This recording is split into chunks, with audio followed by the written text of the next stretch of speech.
Good day, Canada. Good afternoon, Asia. It's Thursday, 12 p.m.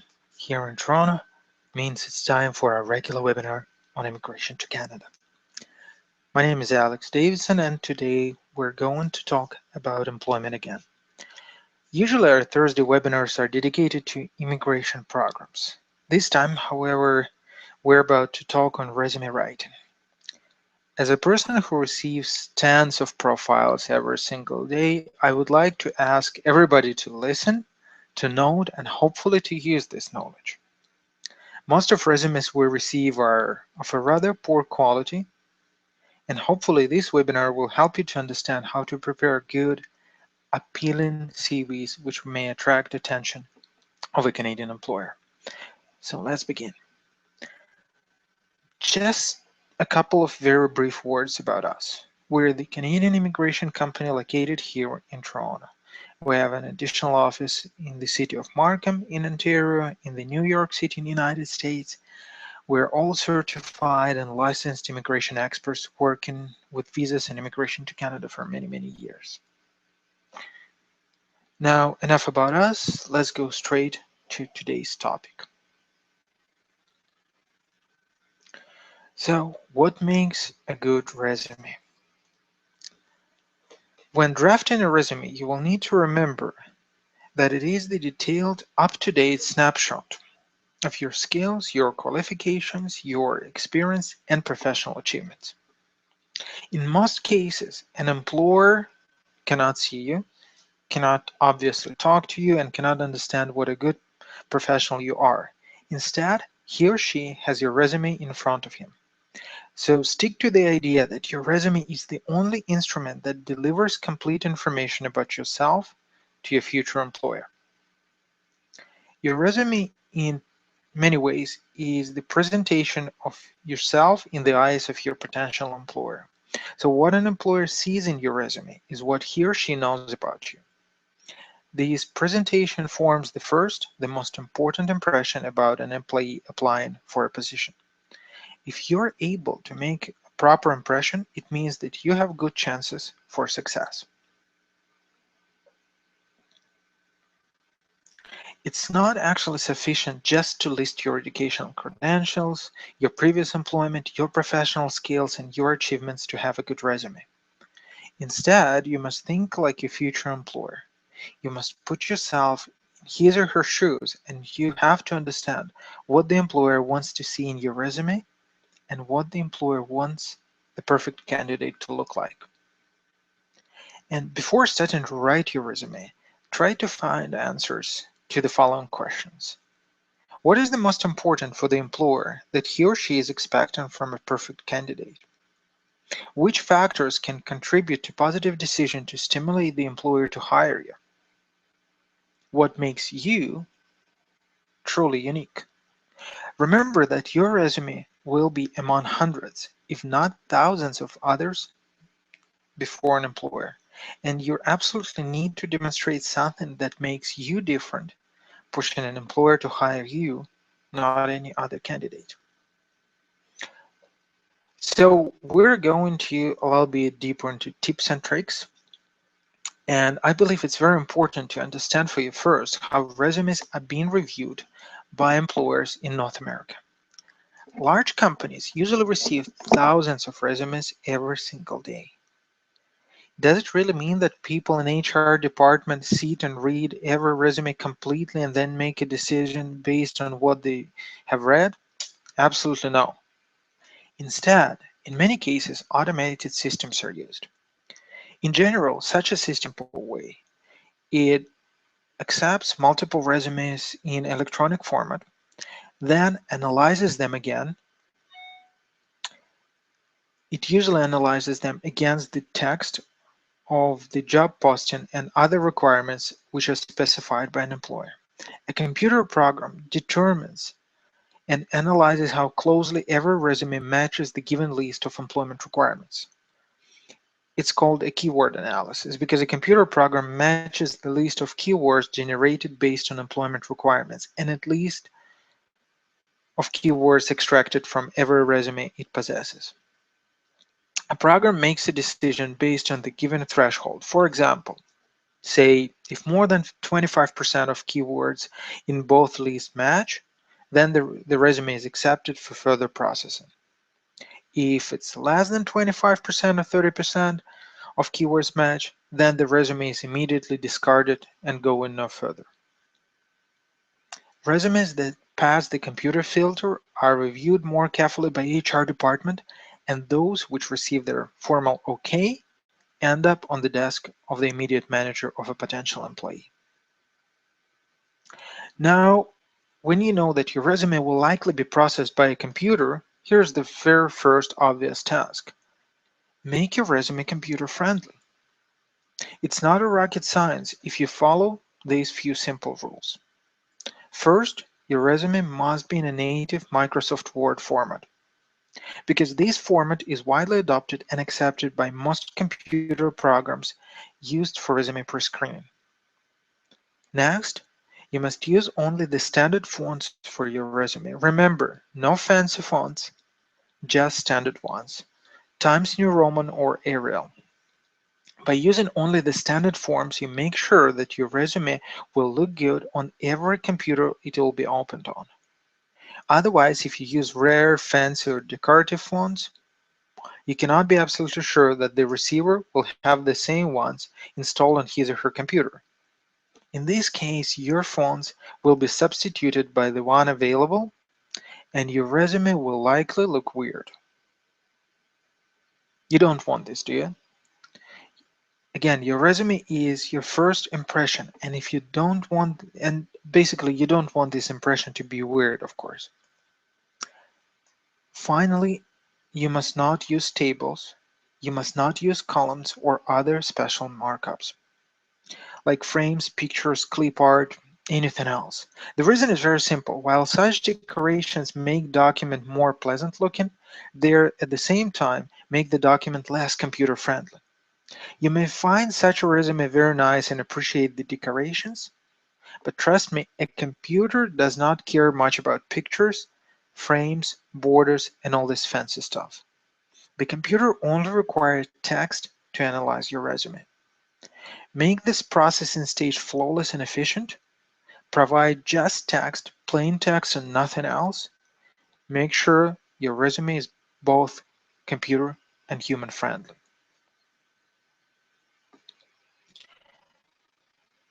So now, when you know the basics, you may begin drafting your resume. Your resume must include absolutely everything that can make your employer get interested in your candidacy. Remember the first question, what is the most important for your future employer?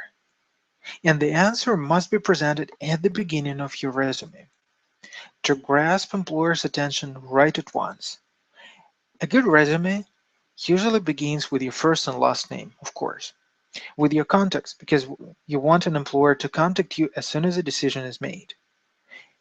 Guys, please make sure that all contacts are up to date and those contacts are valid. For example, your phone bills are paid, your email address is working. Now, your address, of course, is not required because it has nothing to do with your ability to do the job. An employer won't probably send you a postcard or won't probably come to your place to introduce him or herself. If you do not live in Canada, do not provide your address as well. When an employer becomes interested in your candidacy, then you will have a chance to discuss chances for relocation, LMIA or LMO, and work permit matters later at a time, catching attention first. You should also include in your resume a brief description of your objectives. For example, why are you sending this resume, what position you're interested in, and what are your career goals. It makes it much easier for an HR department to review a resume against position requirements if an employer has multiple job offerings. An objective might be as simple as the position title, for example, a carpenter, IT manager, farm worker, Or it could include more detailed information, for example, to obtain a starter position of a residential drywall installer within a well-established construction company. Next section of a resume is called highlights, or sometimes it's called summary. In a very brief form, highlights includes the most important information about the applicant's professional qualities, skills, achievements, and credentials. If you would like to tell your future employer immediately that you have such and such certification, worked for this many years in this occupation, fluently speak this and that language, and so on, that's what the highlights section is for. Now let's briefly touch upon what has to be told in the resume about your education. In most cases, you'll write year of course completion or graduation, period of studies, name of the study program, and name of the educational institution. If the education was received outside of Canada, you should also include city and country for better understanding. By listing your educational credentials in a simple bullet list, you will give a comprehensive understanding about your background and studies. Never ever include any program or course that you have not completed. It clearly tells, and I'm speaking right now from a position of an employer, it clearly tells your future potential employer that you may not be able to finish the assigned task if you dropped your studies before. This is not the case, of course, if you're still studying. Now, professional experience. It better than anything else describes your ability to do the job you're applying for. Therefore, you must work this section very, very carefully. Again, this is probably the most important section of the resume. Prepare the list of your employments in revised chronological order, because any employer always wants to know what position a candidate is filling today. For every employment, include employment dates, not necessarily to type in exact dates. Month, year, sometimes just a year alone would be enough. Your position with your former employer, with the current employer, name of employer, location, just city in a country is enough. No one requires the exact address.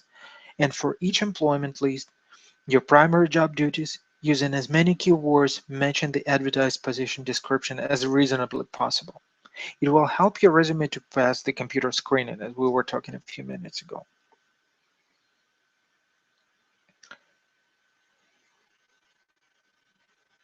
Include the information about a previous employment only if it's relevant to the position you're applying for. For example, if you're applying for the position of a painter, you will list your previous employments that are relevant to this position. If you worked as a painter, as a decorator, or even as a painter assistant, you will want to include it in your resume. But if one of your positions was, for example, cook or farmer, this is completely irrelevant, and you should not list this experience in your resume. Similarly, you must provide more details about your most recent employments. If your current employment, For your current employment, you must provide as many information as possible, describing your main duties all in detail. Again, in detail. When writing about your previous employment, the older an employment is, the less details you should provide about it, leaving only information that is very relevant to the position you're applying for. Now, in addition to the mandatory section about education and work experience, you must also include an information that will support your candidacy in the eyes of your future employer in Canada or in the North America. You may mention your professional membership certifications, all or anything else that you can think of. Now, here's the one popular in Canada, volunteering. If you have helped a local community center to distribute food, or say you enjoy keeping a municipal park clean on Saturday, draw just a line about it in your resume. Not much, just a few words, because volunteering is very common in Canada, and many employers may expect you to be helping community in this or that way. Just make sure that everything included in your resume is absolutely relevant. Now, my favorite part. So what does it mean for the information to be relevant? It means that every piece of data which you put in your resume must describe yourself in the terms of the position you're applying for. For example, if you're applying for a position of farm supervisor, it's important for your employer. Is it important, for example, for your employer to know that you have a tower crane operator license? No, of course not, because tower cranes are not used in farmers. Similarly, in this scenario, you must not include your place of birth, which is absolutely relevant, your nationality, your marital status, just because this information does not describe you as a good farming supervisor. It only wastes the valuable resume page space, and actually it distracts your future employer attention. And believe me, your employer does not want to see your best photo, unless, of course, you're applying for the position of a model. A farmer is expected to do a farming job very well, even if he or she does not look like a cover girl. Here's another one I like. Hardworking, motivated, dependable, able to work under stress. That's what I see almost on every, well, I would say second resume. Guess what? My dog's name is Jim or Jimmy. He is a hardworking, he's motivated, I would say rather dependable, and definitely he is able to perform under stress. What I'm trying to say here is stay away from meaningless phrases. This could apply to almost any individual or even to any dog. Try using something more facts-based. For example, you have exceeded the sales quota by 15%, or you were an employee of the month 4 times this year. You see the difference, right? The bottom line, read your resume several times, line by line, word by word. Leave only the information that is absolutely necessary to describe you as a candidate for this position. If you find something not relevant, just delete it without any sentiments. Never begin your resume with a title such as resume or CV. Don't take your future employer as a fool, for they know how a resume looks like and they know what they are holding your resume in his or her hands, not your birth certificate or diploma. As such, the title resume or CV is simply redundant and must not be used. Don't tell anyone anything like I speak English fluently or I have IELTS 6.0. It is assumed and is obvious for anyone reading your resume that you speak English since your resume is prepared in English.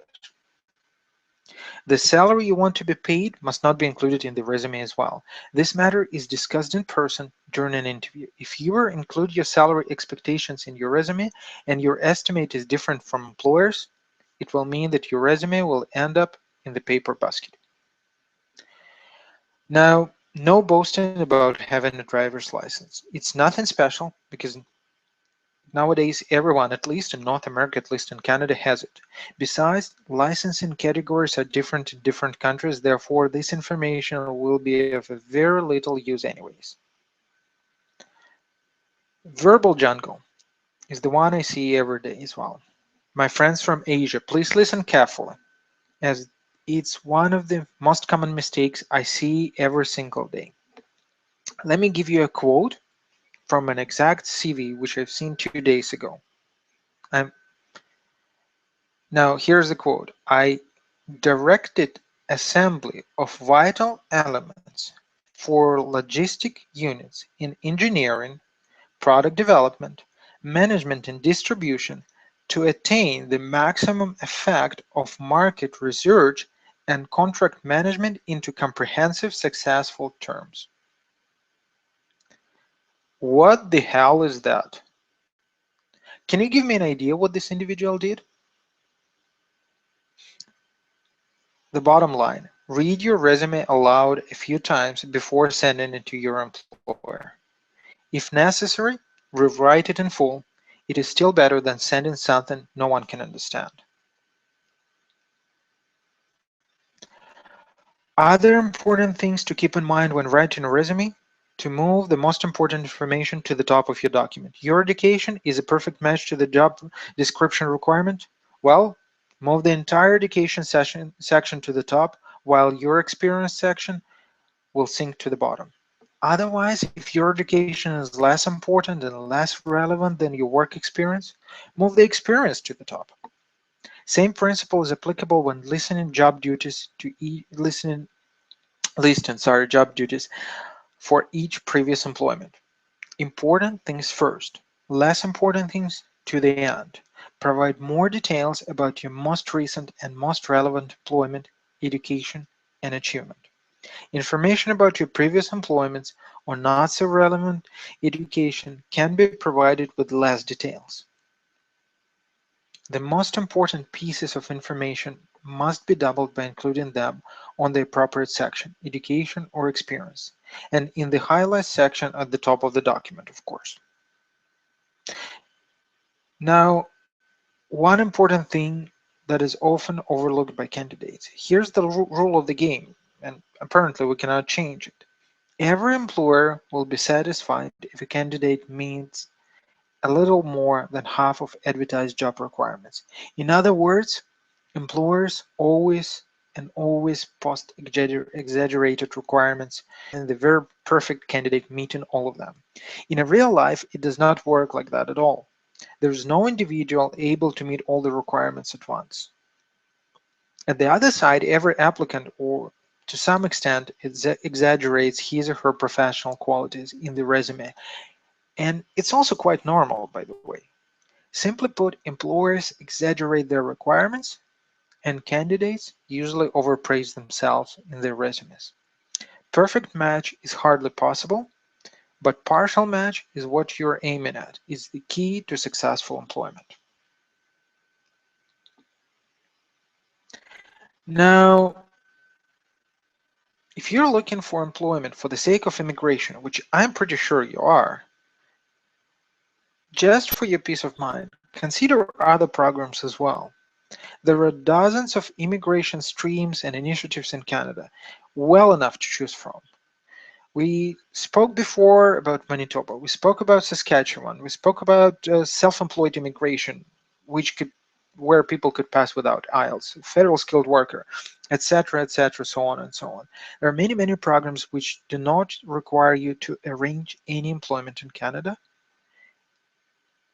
And feel free to ask. We will always do our best to help you.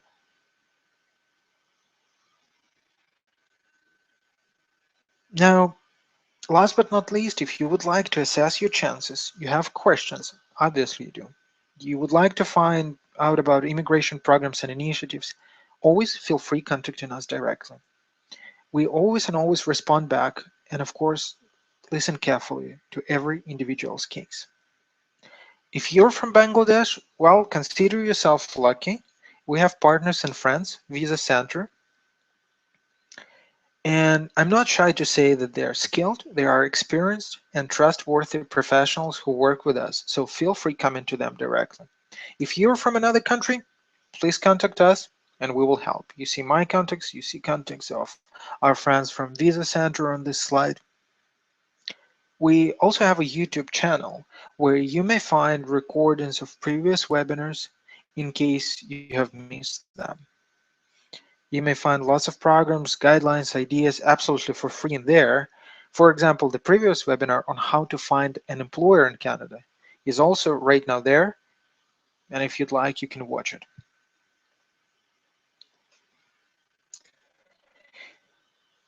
If you have listened to this webinar, which I really hope for, I have only one request. Please help us to convey the message, to spread the word, and to assist people in Asia to get access to free and trustworthy information on immigration, visas, and applications for Canada. We'll put really lots and lots of efforts to make these webinars interesting and useful for you. So please share, please tell your family, your buddies, your colleagues about what we're doing. Please give us your like on a Facebook and +1 on a Google Plus if you use that. It's always good to see that you support us. We really appreciate that. Now, thank you all so much for being with me today. Next time, We will talk about business immigration to British Columbia for managers, how business owners, how senior managers and mid-level managers can immigrate without IELTS to British Columbia, and how this immigration program could allow you to take your friends together with you, not just your family. So please stay tuned with us, subscribe to our YouTube channel, and for now, thank you all for joining today. Goodbye.